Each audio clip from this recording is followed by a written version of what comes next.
خانووی پێشووی شاعری ناودار محەممەد مەهدی جەواهیری بەم دواییانە گۆڕدرا بۆ مۆزەخانەیەک و هەروەها ناوەندێکی کللتوری و لە مانگی هەشتی ئەم ساڵەوە پێشوازی لە میوانان لە بەغدا دەکات.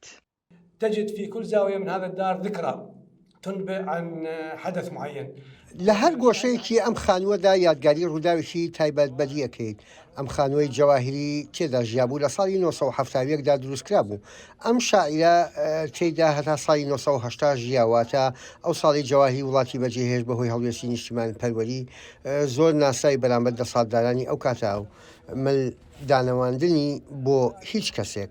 جەواهیری لە چەندان شوێن لە تاراوگەژیا وەک لە دیمەشق و قاهیرە و دواتر لە پراگ ئەوەی جەواهیری بە بەهەشت پێناسەی کردبوو هەروەها هۆنراوەیەکی جوانی بەسەردا هەڵدا بوو. لە ڕێی پێشەنگەیەک بۆ هەندێک لە کەلوپەلەکانی خودی جەواهیری کتێبخانەیەک و چەندان وێنەی ژیانی و کارەکانی جەواهیری شاعری بە نەمری لە نێو دیوارەکانی ماڵەکەی داهێشتوێتەوە واتە لەو ماڵی تێیدا ژیا بەر لەوەی لە حکومڕانی بەعسی لە عێراق هەڵبێت.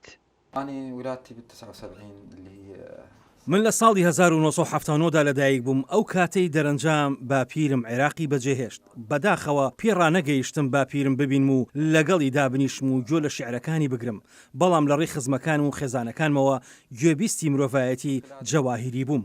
ئەو لە شیعرەکانیدا بەڕوونی دەبینرا ڕنگدانەوەی خۆشەویستی باپیرم بۆ عێراق و گەلەکەی بەدی دەکرا.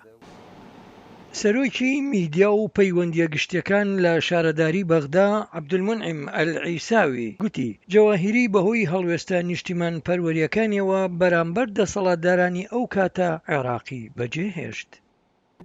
من يدرس الشعر الجواهري درس تاريخ العراق. ئەوەی شعرەکانی جەواهیری و مێژووی عێراقی خوێندبێتەوە هۆنراوەیەکی جەواهیری خوێندبێتەوە دەبینێت کە وێ ڕایدابڕانی جەواهیری لە عێراق کەچی ئەو لەگەڵ دژواریەکانی وڵاتەکەیدا دەژیا و بە عێراقەوە گرێدرا بوو. شارەداری بەغدا ئێستا خاوەنی خانووەکەی جەواهیری و هەروەها خانووە نۆژەندکراوەکەیەتی. السوشيال ميديا والتكنولوجيا الحديثة وهاي ما خلت الناس تقرأ. سوشال میدیا و هەروە تەکنۆلۆژیای نوێ وای لە خەڵک کردووە خوێنەر و شتەکانی بێبها کردووە.